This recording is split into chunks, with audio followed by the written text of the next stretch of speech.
दैनिक आहार है वचन का प्यारा उपहार।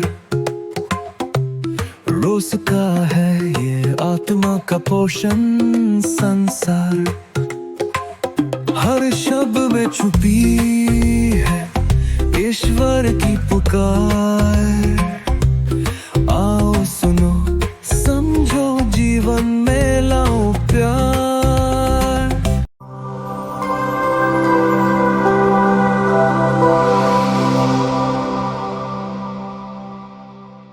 सबका जय यीशु। प्यारे भाई और बहनों, आज का सुसमाचार संत यूहन्ना अध्याय 14 21 से 26 तक के वाक्य से लिया हुआ है। इस सुसमाचार में 4 मुख्य विषय हैं। प्रभु यीशु के प्रति शिष्य का प्रेम। जो शिष्य यीशु से प्रेम करता है वह उनकी आज्ञाओं को जानता है और उनका पालन करता है, और इसके फलस्वरूप ईश्वर पिता, पुत्र और पवित्र आत्मा उसमें निवास करता है और उन्हें पवित्र आत्मा एक दान के तौर पर देते हैं। पवित्र आत्मा उनको संचारते हैं। तो आज का मुख्य विषय यह है शिष्य के क्या स्वभाव है।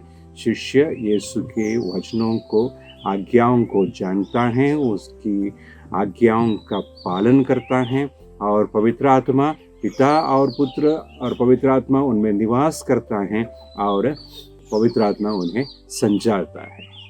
तो इस विषय के आधार पर हम आज का मनन आगे बढ़ाते हैं। एक दिन एक बुजुर्ग व्यक्ति ने मुझे कहा, फादर, मेरी जिंदगी में मैंने बहुत कुछ किया है, बहुत सफलता प्राप्त की है, मेरे बच्चे अच्छे पोजीशन में हैं, मेरे पास रिटायरमेंट के समय के लिए काफ़ी पैसे हैं और मुझे समाज में बहुत सम्मान मिलता है, पर इस वक्त मुझे लगता है आगे कुछ करने को नहीं है, आगे की ज़िंदगी में मुझे क्या करनी चाहिए। तो मैंने कहा, उनके स्वभाव को जानते हुए कहा, आप लिखा करो, कुछ लिखा करो। तो उन्होंने पूछा, किस लिए लिखूं? हो सकता है कोई मेरी लिखी हुई बातें नहीं पढ़े, किसके लिए लिखूं?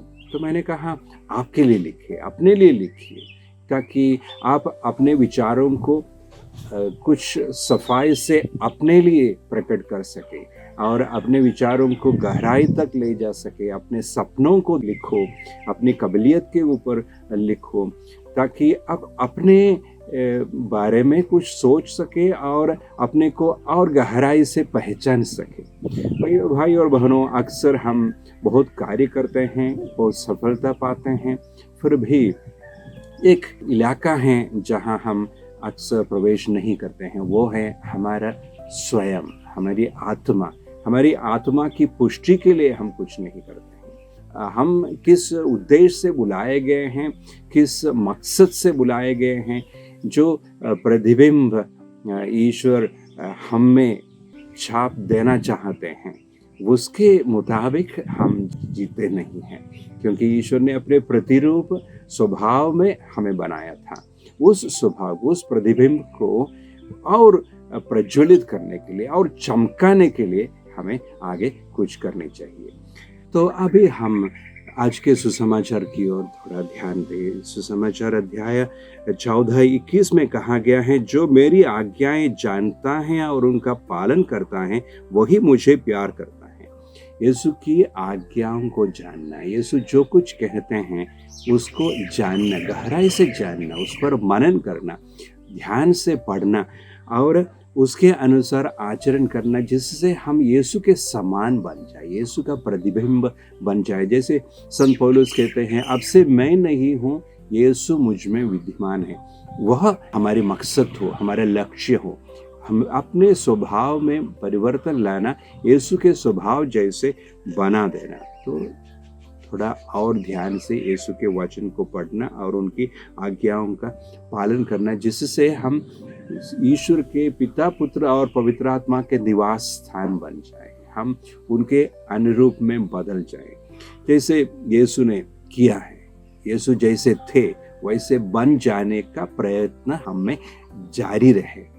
यीशु प्रकृति को बहुत प्यार करते थे। यीशु के दृष्टांतों में से अधिकतर प्रकृति से लिए हुए बात थे। क्या मैं प्रकृति से थोड़ा और नजदीक हो सकता हूँ? प्रकृति को थोड़ा और प्रेम कर सकता हूँ? क्या यीशु ने जिस व्यक्ति को देखा था उस व्यक्ति में परिवर्तन ला सकते थे? यीशु ने पेतरुस की ओर देखा और पेतरुस पश्चाताप किए। जब यीशु ने किसी को छू लिया वो अच्छे हो गए। यीशु ने कुछ शब्द कहे वे अच्छे हो गए, उनका मन परिवर्तन हुआ। यीशु पानी के ऊपर चल नहीं सके, क्या मैं भी यीशु के समान पानी के ऊपर चल सकता हूँ? यीशु ने अपने आप इतना हल्का कर दिया। यीशु ने ईश्वर पर इतना भरोसा रखा कि यीशु पानी के ऊपर चल सकते थे। प्रपंच उसके अधीन में थे। क्या मैं भी अपने आप को इतना हल्का कर सकता हूँ कि मैं पूरी तरह ईश्वर के अधीन हो जाए, ईश्वर मेरे जीवन को संचाले, ताकि मैं भी पानी के ऊपर बहुत मुश्किल परिस्थितियों में भी मैं आगे हो सकूं।